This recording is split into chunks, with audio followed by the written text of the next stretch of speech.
depending upon when this airs, the funding for the Undetectable Firearms Act is supposed to expire March 8th.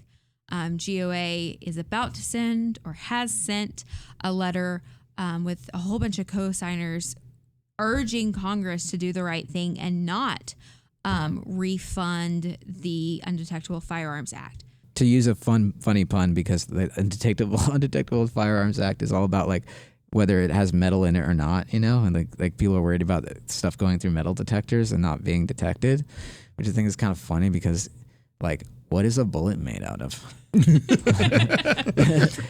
What are the casings made out of? Like, if you go through the scanner at an airport, like, and you have like a keychain that's shaped like a bullet, like, or even anything close to it, you're gonna get, patted down and searched or whatever, or you're gonna get pulled aside. Unfortunately, obviously, we've got some states out there like Washington, California, New Jersey, New York, to name a few. Maryland now, I think, that are restricting your right to make your own gun, which is unfortunate. But the thing with 3D printing, though, I hate to break it to you, federal government and state, local governments, you can't really stop it. There's no way to stop it. People have 3D printers, and they're going to 3D print guns whether you like it or not. So good luck with that. Because that's ultimately what the Second Amendment is protecting. We're an industry built off of innovation, and that only comes from people being intimately capable of manufacturing their own firearms. And this is, a tradition that is older than our republic. And, GOA and GOF, our sister organization, we fight on the basis of text history and tradition. And when it comes to this concept of manufacturing your own firearms, it's a tradition that predates our country. Yeah, the technology's changing, but the rights don't change regardless of the technology, and the traditions don't change. It's just the technology is changing. So it's always been your right to make your own gun.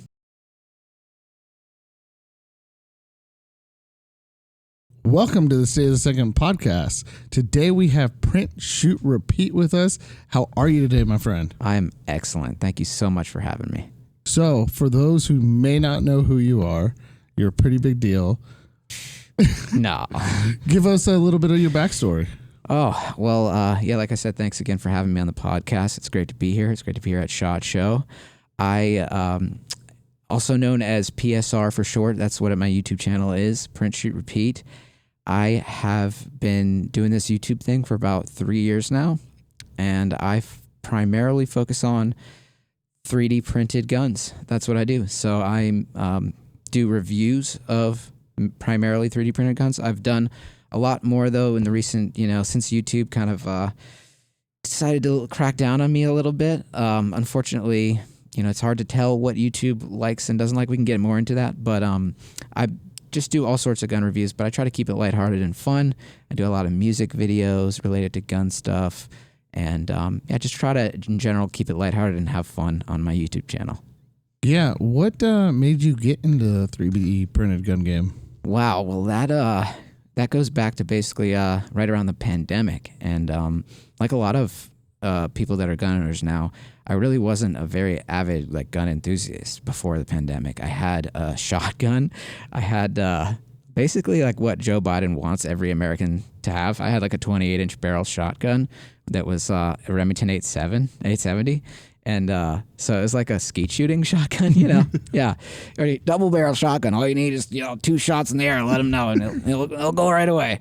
So, so I had one of those, and I loved going to the range with friends that had more tactical stuff, but I never had any myself. And so during the pandemic, I actually had a situation where I had a neighbor who was going through a pretty intense mental health crisis. And I was, he did some things and made some comments that were pretty alarming and just kind of made me feel not very safe. And so I was like, you know what? I would never want to ever use a firearm against anyone else, but in that situation, if he became violent, tried to break into my house, because there was a couple times when he was threatening and said some threatening stuff, and so I would like to have the option to defend myself, except not with a 28-inch barrel Remington 870. So I got some like home defense guns. I got a Glock, got an AR, kind of just the standard stuff. And, that was a tough time for a lot of Americans, I think, being inside, so much uncertainty and a lot of, political unrest and just, it's a tough time. So I think my neighbor was going through that too. And so eventually everything was fine. And he got the help he needed, I think. He thought I was trying to hack into his computer and a bunch of other crazy stuff. I could go deeper into the story, but long story short, that's kind of what got me into, more, getting deeper into guns. And so I took apart my Glock to clean it, and I just became really interested in how it works as a machine, how it works as a tool, right? And so I became really interested in the technical aspect of firearms, started to watch a lot of YouTube videos like Forgotten Weapons and just got into all the YouTube firearm stuff. And so I learned a lot more about firearms. I got really into it. And I found a documentary about this guy in Europe who was 3D printing guns, where it's super illegal, obviously. Here, it's not illegal federally to make your own gun. Obviously, there's certain states that do implement restrictions, as I'm sure you're aware, on that stuff. But the majority of states, it's totally legal to 3D print a gun, which a lot of people don't know that that's the case. So I was in a state where you could do that, and I decided to. So I watched this documentary about Jay Stark, who's this guy who's designing and testing 3D printing guns in some basement in Europe, and it's super illegal. But his whole, philosophy behind it was providing a means of defense for people who are being, who don't have the ability to defend themselves. So offering that up to be able to make your own firearm, and the FGC9 is what he did it with. And it's a completely DIY firearm, and you can basically ECM or EDM, or electrical chemical manufacturing, your barrel. So you can actually rifle the barrel using electricity and 3D printed parts in a bathtub. So it's pretty. So you can rifle a barrel so it's accurate, and you can use it out of bar stock steel and 3D printed parts, and like an airsoft fire control group, which are actually available in Europe, and you can have a functioning firearm. So this wasn't just meant for people in Europe, though. It's for people everywhere fighting, authoritarian regimes. Right now, we're seeing it in Myanmar. They're actually printing these guns and using them against the military junta in Myanmar and Burma. So basically, I saw this documentary, and I was like, oh, man, this is super cool. I didn't know you could 3D print a gun. I bought a printer, and I started printing, and then I printed a Glock, put it together, and went and shot the Glock for the first time, and I brought my friend to film it. And I didn't think it was going to be like a thing, like I'll make a YouTube channel, but I had this footage, and I made a little edit of it, and I put some of my music behind it, and I went and put it up on YouTube, and I just said yeah. So I 3D printed a Glock 19, and after a week it was 20,000 views. I was like, holy moly, people want to see this stuff. So I just kept making the content here and there, and then more and more into the rabbit hole of all of the designs you can make and stuff. And so that's what kind of got me into making YouTube videos about it. So the 3D printing community is it's a cool community. There's a ton of files that are passed back and forth. I've seen the competitions. Have you done any of the 3D printed gun competitions yet? I haven't. There's been some events that have been just 3D printed gun get-togethers and shoots and stuff. It would be cool to do there's a lot of, I went to Finnish Brutality this year in Finland, so it's a brutality match, shooting competition match in Finland. Unfortunately, in order to import the guns into Finland, they have to have serial numbers, so I can't bring the 3D printed guns to Finnish Brutality, but there are brutality matches in the U.S., which I would love to run the 3D printed guns at. But I personally haven't been to a strictly 3D printed gun competition, but there are a lot of events. I mean, there's a huge community nowadays, especially, and I get people that message me on Instagram and Twitter that say, people that I've downloaded and printed their files that said, oh, I started 3D printing guns because of you, or I started designing and learning about CAD design, which is not just a skill to use to 3D design 3D guns. It's a skill you can use to make a career out of design and engineering and stuff, and using computer aided design to make cool projects. So for me, when I hear that, it makes me super happy that I was able to get those people into designing using computers and stuff. So yeah, it makes me happy for sure. So you started doing YouTube and things like that. When did the mask come into play? So the mask came into play basically since the beginning. So I have a background. So I've always been really into filmmaking. I've always really been into music. Those two things have been like a constant in my life since I was really little. I've been playing violin and I had a camcorder in my hands basically since I, was like 6, 7 years old. I was making goofy, home movies about, little adventures I would go on. And it was all usually like filming myself, which it really hasn't changed to this day. I film all of my videos myself, so I go out with a tripod. Sometimes I'll have like maybe 5% of the videos will have like a cameraman, but for the most part, it's just me, a tripod, and whatever I'm shooting that day. And so kind of what got me into doing the videos with the mask was I have like a whole other kind of personality character that's without the mask before I got into this whole 3D printed gun YouTube thing. And so what I ended up doing was, a lot of people think it's because I'm somehow trying to like evade like law enforcement or something. That's not the case. Like, first of all, if the government wants to figure out who you are, they're going to figure it out.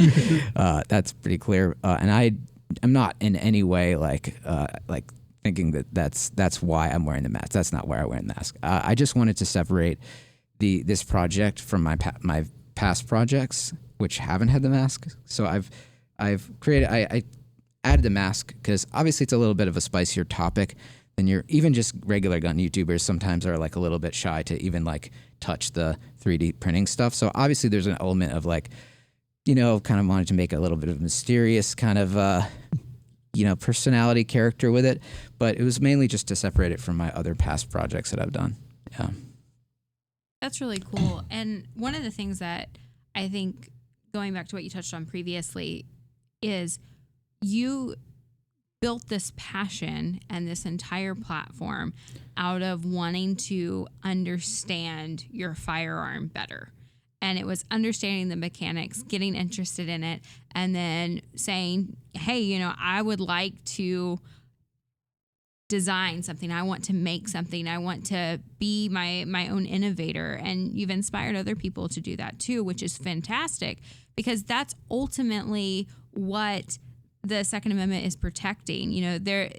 We're an industry built off of innovation, and that only comes from people being intimately capable of manufacturing their own firearms. And this is, a tradition that is older than our republic. And, GOA and GOF, our sister organization, we fight on the basis of text history and tradition. And when it comes to this concept of manufacturing your own firearms, it's a tradition that predates our country. Mm-hmm. Totally. Yeah. I think a lot of people don't forget that sometimes when they're thinking about 3D printed guns as like some kind of scary, crazy thing. And it's just really the technology, like a lot of people, say. It's just like, yeah, the technology's changing, but the rights don't change regardless of the technology, and the traditions don't change. It's just the technology is changing. So it's always been your right to make your own gun, and whether it's with a 3D printer or whether it's with a CNC mill or whether it's with bending a flat to make an AK receiver or whatever it is, just 3D printing makes it a whole lot easier. Now, there's a lot of options to make a gun. I mean, there's 80%ers, there's 3D printing. What made you choose 3D printing over 80%ers? So, 80%ers, I've done plenty of those too, and those are cool in their own right, for sure. But the 3D printing as a technology and the flexibility that you have with 3D printing, that's fascinating to me, is just all of the different designs that people come up with are like nothing that you could ever get from a company that does 80% stuff. And that's because 3D printing, you're making 100% gun, right? You're not having to do, you might have to clean up some holes so that the pins fit in not so tight, but this isn't drilling stuff. This isn't taking out a ton of material from the trigger pocket. Like, this is, you print it and it's ready to go. And that's convenient, but also just the amount of designs out there. Like, I made so I actually don't design anything that I do. I'm just basically the guy, like, if Garantham reviews a gun, but I'm just like reviewing the 3D printed gun that I made, right?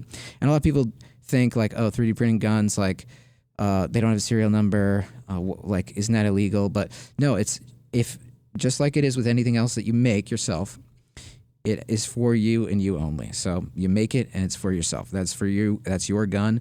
And I think now I think it might be some states have certain laws around it, but if you want to sell it, you got to have a serial number on it usually. So, but that's what you're doing. You're making it for yourself. And that's what is so cool about the designs out there is that you can really like make it your own. And a lot of people have done that and like added things and tweaked things, whereas you can't do that with an 80% lower. I mean, you could obviously like Cerakote it or maybe engrave something on it, but like this is a totally different thing. Like I did a video, which is like a very silly video, but it's also kind of a little bit of a political statement about how like for example, marijuana, right? I know it's a touchy topic, but the way that the federal government treats marijuana as the schedule of drug that it is, right? And the fact that if you sign a 4473 and you lie on the 4473, and let's say you have a medical marijuana card in the state you live in, it's completely legal, right?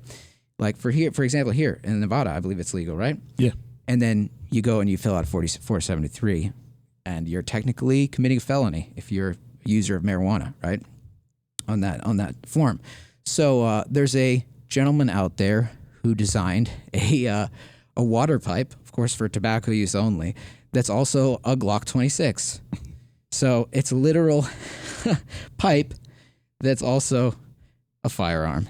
So, I mean, you have things like that. Obviously, that's not everyone's cup of tea. I get that might make people uncomfortable, but it's that kind of thing. You're not going to get a gun. You can't buy a gun over the shelf that's also a tobacco pipe for tobacco use only, of course. Yeah. So it's called the Glong, and yeah, it's also a music video that I put out too. So yeah, check that out. So you just brought up a music video. You do music. You had that passion as a kid. What made you continue to do that? I mean, you've got some hits out there. There's a lot of people in the gun community who've used your videos and your music on top of their reels and their shorts. Yeah, I mean, that makes me super excited when people are into the music that I make. I like the HK Slap. I made a video about that because I had done a 3D printed MP5, and so I thought it would be a great time to make a video, an homage and a song homage to the iconic HK Slap, obviously, which I heard that it got back to the HK executives. I don't know how much they loved it, but I know that everyone else loved it, so that's okay. They got a little, I don't know what they got up there, their nether regions at the HK guys, but yeah, for the most part, people have loved that stuff. And my goal is just ultimately, I think with just the music and the videos is like I said, try to keep it really lighthearted, really fun. I'd love to hear stories about people that aren't even into guns, that don't even own guns, that watch my content and like the content, and then that's just like taking them one step further towards like maybe being open to the gun culture a little bit and understanding it a bit more, because like I think a lot of people don't understand it. A lot of people don't see the fun side of it, don't see like the fun side of going out with your friends and having a fun day at the range. Like it doesn't always have to be always about, obviously it's about protecting the Second Amendment ultimately and spreading it, but it's like people can have fun with guns and be safe and enjoy firearms ownership, and part of that is just, getting people a little bit more warmed up to the firearms industry and the firearms, and just like making your own guns and having it be fun too, So so I've put out a couple songs. I got an album coming out this year, so we're gonna put out a bunch more songs, and there's gonna be a lot of hopefully bangers that people enjoy on there. I applaud you because, like you said, you started off being with a shotgun that's mostly clay hunting. There's a certain term for that, what people would call that thing. Yes. But you've really kind of jumped into the firearms community head first, and I encourage other people to do it. And just like you did, I encourage people to pick up a camera and film and talk and have fun. I mean, there are people who are going to comment, but if there's, and I've said this previously, 100 subscribers is small. to a lot of people, but that's 100 people you've touched, and that's 100 people who may not have been into the gun community who are now coming into the gun community. So I applaud you for creating this community and showing people that there's a side to the Second Amendment where you can build your own gun and have that feel of, being an engineer and touching it and getting that, and you've inspired a ton of people to get into this. Yeah, that's always really, really heartwarming and makes me want to keep going is when I hear those stories about people that have started their own YouTube channels because they watched my stuff and liked it or found some inspiration from it. And I just actually was on the phone with I was at a party last night and ran into a guy who was like, oh, my younger brother, like, this is a huge fan. He started, making these, he works at SolidWorks now.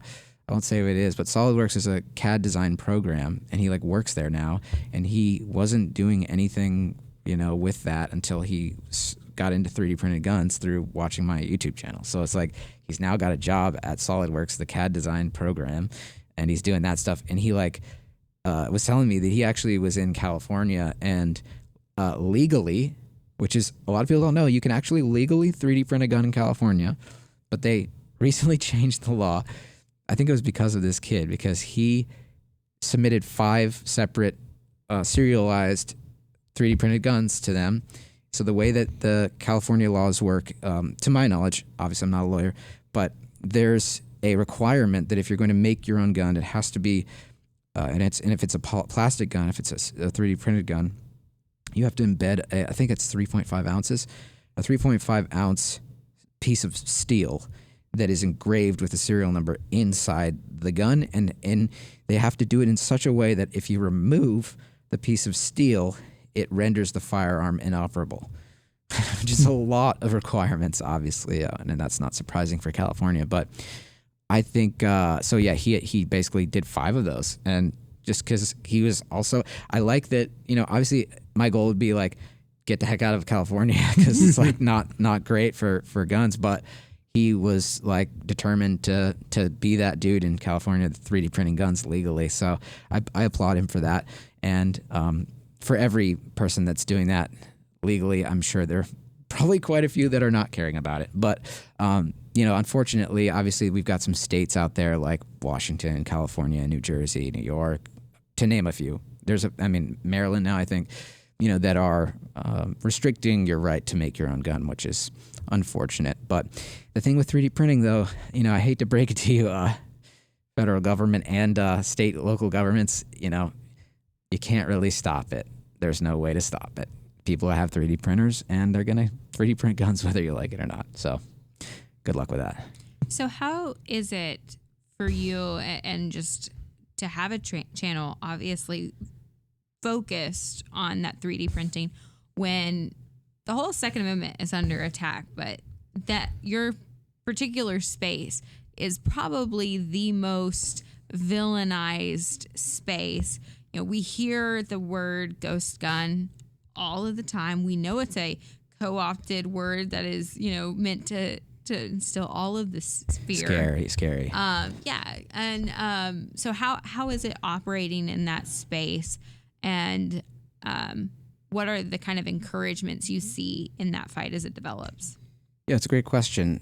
I sometimes in the past, I've thought about it a lot, and sometimes I'm like, damn, I feel like, or darn, it's like I have this mask on. It's only like adding to the kind of negative perception of like people, it's scary with no ghosts, with the ghost guns, this guy's wearing a mask, like, and that is unfortunately a part of the YouTube channel that I feel like, sometimes I'm like go back and forth on like, the mask, it's part of the character, but it's like, it kind of maybe gives a little bit of a negative stigma towards or continues that, confirms a negative stigma that unfortunately 3D printed guns have kind of gotten over the past few years.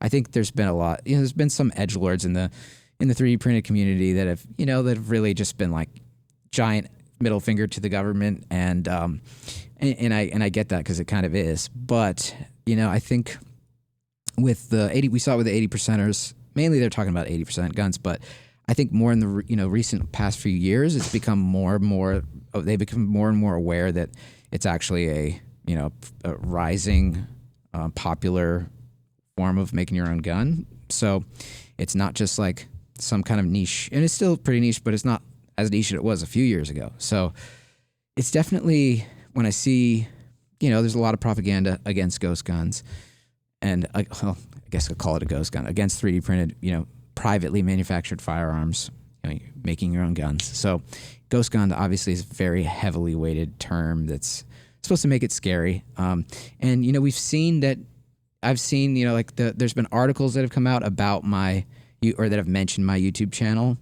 And I'll notice that when there's attention, negative attention from those, big articles, like Sky News did one, Washington Post did one. There's been a few where I've been mentioned. And of course I get roped into being some kind of right-wing extremist, which is not what I am, which is just kind of funny how they just, put you in that category if you're making your own gun. Which I would say that a lot of people in the 3D printed gun community are kind of more just politically neutral, or just, kind of more just anti-government in general. But there's all sorts of people from all sorts of spectrums in that community, just like this is with the gun community, right? So, I think that the perception of 3D printed guns, my goal is to try to change it a little bit, even though I am a guy in a mask that's got my identity somewhat, secret and whatnot, or just protected, I guess. My goal is to just make that perception a little bit less scary, as that might seem contradictory to kind of just the way I present myself. But if you watch my channel, not just see little, snippets of it, you'll know that I try to have a lot of pretty lighthearted fun, and with the songs and with the videos. And unfortunately, YouTube has cracked down on me quite a few times. Luckily, recently, knock on wood, hopefully I won't get struck down tomorrow. But I've gotten a few strikes on my channel over a period of time. I've been on 2 strikes before, which is 1 strike away from YouTube removing your entire channel. And YouTube has made it very clear in their terms of service that they, you can't instruct people how to make a firearm. You can't teach people how to make a firearm on YouTube, which, I totally think is bull crap, but I have to follow those rules, and I have been very careful about never since the beginning of my channel, including instructions or anything on how to do it or where to get the files. Unfortunately, that's not allowed, right? So I have to play by their rules if I want to be on YouTube, which is the biggest platform for video consumption, from people just creators. So I've had to do that. And, despite that, YouTube has cracked down on me quite a bit, but I'm kind of in this point where things are getting a little bit better, but we've seen quite a bit of censorship, particularly around 3D printed guns, because it's just, people don't understand them.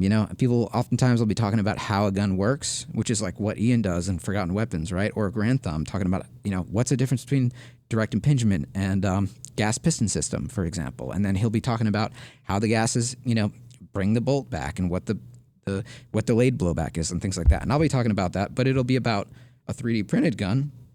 And I'll say, well, this is how they managed to do the delayed blowback inside this 3D printed upper receiver. And so me talking about that often gets perception, the perception of it is that I'm explaining how to make it, when I'm just explaining this is the engineering behind this mechanism, right? So I have to be super careful, and I've actually had to stop even using the word 3D printing on my channel. So I don't actually use the word 3D printing. I call it either 3D squirting or just squirt it. So we talk about squirting, which is always fun. So with this perception of 3D printed guns from, the left and other people, how has the reception been from, you're on YouTube and you're in the firearm space. How's the perception and the reception been from firearms companies who've come to talk to you? Because I don't know if there's any negative connotation they have against you, or have they asked you for input or anything? Well, there's a lot of companies, they just like my channel, watching my channel, just because it's fun for them. They like the reviews of guns that I've done. I've done plenty of reviews on non-3D printed guns because I find that really fun too. Or just if it's a different concept, like Mean Arms, for example. They just came out with a bearing delay blowback AR upper, which is super neat and cool and different.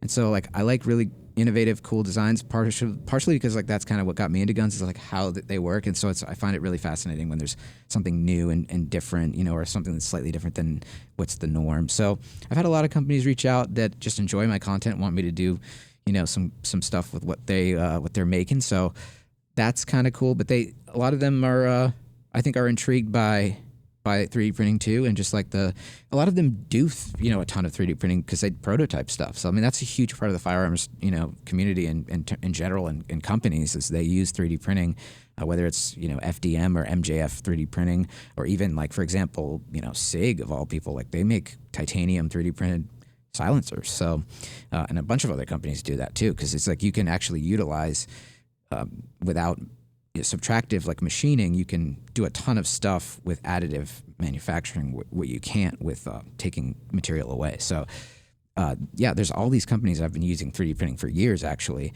but it's just now kind of more accessible and in the consumer's hands a bit more. And we're seeing a ton of innovation in 3D printed suppressors as well, from the consumers, or from like the just enthusiast hobbyist side. Obviously Form 1 legally, but yeah. Do you think that any companies would come out with 3D printed lowers and guns? That's interesting. Well, I think, Mean Arms, for example, they've been in the injection molding industry for a long time. For like 50 years, their family's been doing it. And they just came out with just an injection molded lower receiver, which is nothing new.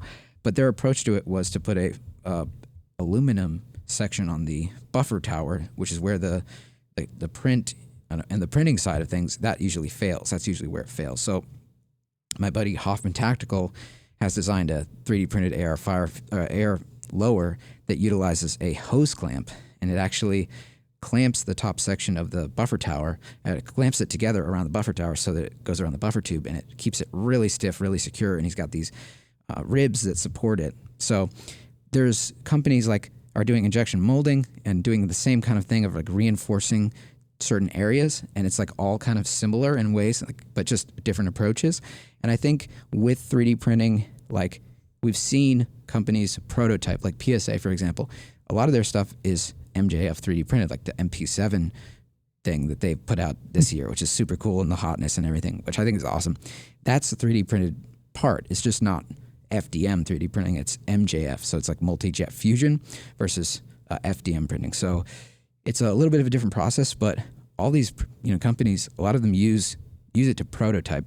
Whether or not they'll use it as like a final design, that's usually they'll go with like a an injection molding, because they're going to do a ton of the parts, and so it makes more sense to do it not 3D printed. But we've seen a lot of companies putting out parts like grips and grip panels and things like that are 3D printed, but they're just not. They're just done in a little bit more durable way. Yeah. With GOA, we worry about the legislative process, and we're very intimately involved in that, as well as the litigation. And we've sued many times about the 80%, and we want to see that community continue to thrive. In addition, depending upon when this airs, the funding for the Undetectable Firearms Act is supposed to expire March 8th. GOA is about to send, or has sent, a letter with a whole bunch of co-signers urging Congress to do the right thing and not refund the Undetectable Firearms Act from the 3D printed community. How does that feel for you guys? Because I often feel like you guys are viewed as on an island of your own. Yeah, I mean, we're always viewed as extremists, because I guess it's like the most, I mean, it's almost, yeah, it's like the most kind of more, I don't like using the word extreme, but it's like it's making your own gun is like definitely more metal than anything else in the gun industry for sure. And so to use a funny pun, because the Undetectable Firearms Act is all about like whether it has metal in it or not, and like people are worried about stuff going through metal detectors and not being detected, which I think is kind of funny, because like, what is a bullet made out of? What are the casings made out of? Like, if you go through the scanner at an airport, like, and you have like a keychain that's shaped like a bullet, like, or even anything close to it, you're gonna get, patted down and searched or whatever, or you're gonna get pulled aside. So there was this whole panic. I remember in the well, I don't remember because I wasn't alive, but doing research on it in the 80s when Glocks came out, and it was like the polymer frame of a handgun was like a new thing, and people had this whole freak out about, oh, it's going to get through metal detectors, it's undetectable, which is not the case, because we all know that a frame of a Glock without any of the internal rails that are epoxied or glued in there, yes, that could get through a metal detector, but how are you going to shoot anything with that?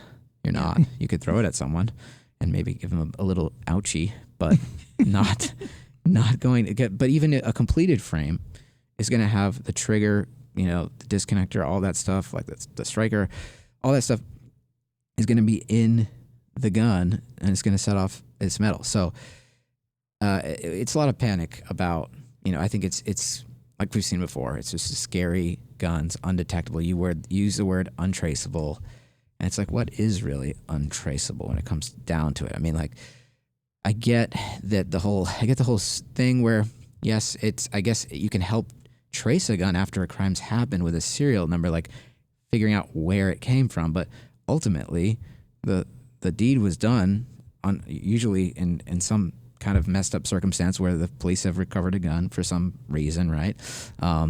And some crime has happened. The crime still happened, sadly, but it still happened. And I think more effort needs to be put into preventing that stuff rather than, okay, let's do a whole audit on the FFL that sold it 3 years ago that then, someone straw purchased it or whatever. It went, how that works. But, I think that there's just a lot of fear and a lot of fear propaganda going into untraceable guns, and it's like with good police work, usually you can, either figure out where it came from or figure out how to prevent it from happening again. So that's my take on it. I don't know exactly all of the specifics of the actual act, so I can't really comment too much about it, but I know that it has to do with like certain metal parts being in a certain part of the firearm or whatever. And, I think the Liberator was the first 3D printed gun and actually doesn't really use any metal parts other than the ammo. So yes, a gun can get through a 3D printed gun, completely 3D printed, that can maybe shoot one shot, maybe could get through a metal detector, but you still need the ammo. So I think that's something that a lot of people don't think about. Yeah. Well, it just shows you how much some of these politicians don't understand how guns work. Yeah. I mean, before you start regulating something, you should probably know how it works. I mean, let's talk about the congresswoman who said that an AR-15 weighs as much as 50 shipping boxes. Like, come on. Or 100 rounds in the chamber. Or 100 rounds in the chamber. Yeah. I memean, hey, if there's a gun with 100 rounds in the chamber, I will take that. Yeah, go for it. Sounds like a pretty innovative product to me. Yeah, 30-round clip in half a second, as they say in California. It blows my mind that the people who want to come after firearms know nothing about it, are uneducated about it. I encourage people to well, I shouldn't encourage people to do this, but I'm going to encourage people to blow up these people's inboxes with actual information, because if you teach them, they may see the light. Yeah. Or at least have a better way to, approach it. If they're, if you're trying to decide laws around it, being fully informed about it would be like the best, request that anyone could give, is just like, and the best homework you could do if you're talking about something that you want to change. Whether you hate them or not, having the research to back it up, to understand them, and to really get an idea of what they're like and what the community is like. Obviously, I mean, that's maybe asking a little too much, but I mean, it'd be great if people could give it a little bit more, just a little bit more effort into understanding it, because that's what I would hope for all politicians, and not just issues like guns, but everything really. And we don't have to get into specifics, but it would be great if people from both sides were able to really learn about the other side, even if they absolutely oppose whatever it is, learn about it, and then make an informed decision instead of having all of these preconceived notions and fear about what the other side thinks. So, well, ignorance is a curable disease. Yeah.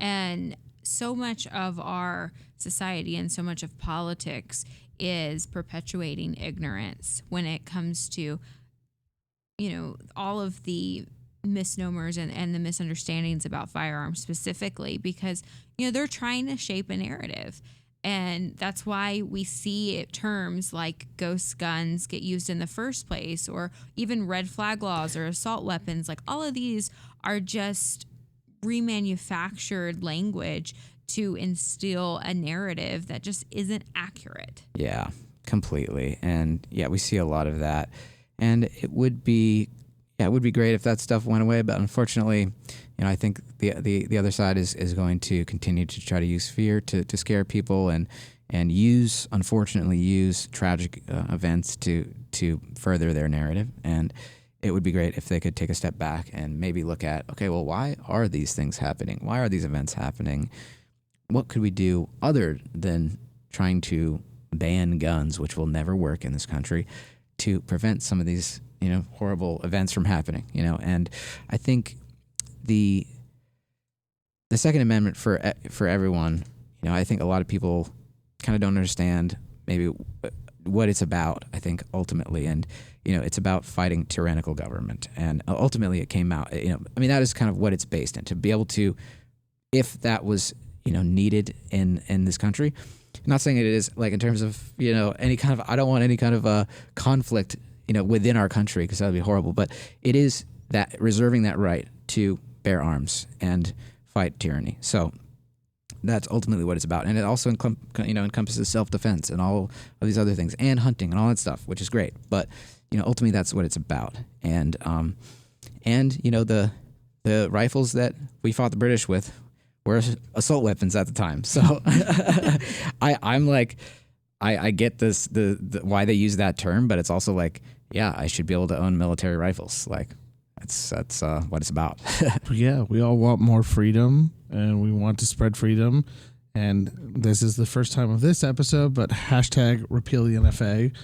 Yes, until it's backwards. That's the thing. The thing that you brought up that really is kind of like sticking with me right now is we have.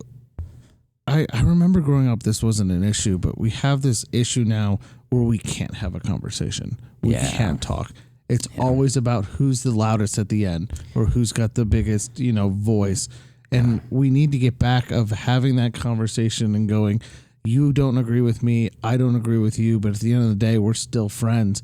And we're not getting that anymore. And I don't know why, but we need to come back to, hey, we may disagree on certain topics, but we, at the end of the day, we're still friends, and that shouldn't, hurt our friendship in the long run. Totally. Yeah. I mean, I was out today with a bunch of friends shooting in the middle of the desert. I had a friend with an SOT came by. We shot a bunch of machine guns, and it was with a bunch of different people from all sorts of political, spectrums, all sorts of people, and we're all getting along, having fun, shooting guns, whether, some of us have completely opposite political beliefs. And I think more of that is needed in this country. And I think when we get to, listen to our brothers, our sisters, and even if we don't agree with them, being able to listen to that and not just hearing them out and hearing what they have to say, even if we disagree with it, I think more of that is better for this country. And I think we are in a place right now where, there's a huge divide, and stuff like, online discourse is sometimes very toxic. A lot of the times very toxic too. The progression of that in a positive direction in terms of our relationships with each other. And so I think that stuff is hugely important to try to improve on, and I wish that I could say that I think it's going to get better, but, I'm hoping that it does. And that's one of my goals too in the channel, is just to kind of get people together too. And even if you hate guns and you like my channel, like, that's a step in the right direction, So I want to try to bring people from outside in, and particularly get younger people involved too, because I think the younger generation will bring us into a better place, hopefully. Hey, I applaud you for what you just said. I really respect that. I want to, again, we've hit our time limit. Unfortunately, this has been a great conversation. Thank you again for coming on. We really appreciate it. If you don't mind, go ahead and plug away on whatever you want to plug, and we will wrap this up. Will do. Well, yeah, I want to thank Gun Owners of America and you both for having me. It's been a great time. Thanks for your time. I am Print Shoot Repeat. I am PSR, just PSR on YouTube. That's my biggest place to find me. You can find me on Instagram at Print Shoot Repeat and on Twitter at Printing Guns. And that's what I do. So thanks for watching the podcast. Thank you again for having me. We appreciate you. Again, guys, thanks for watching. Make sure to like, share, and subscribe. Hit the little bell for notifications. Leave a 5-star review on all podcasting apps. And have a great day.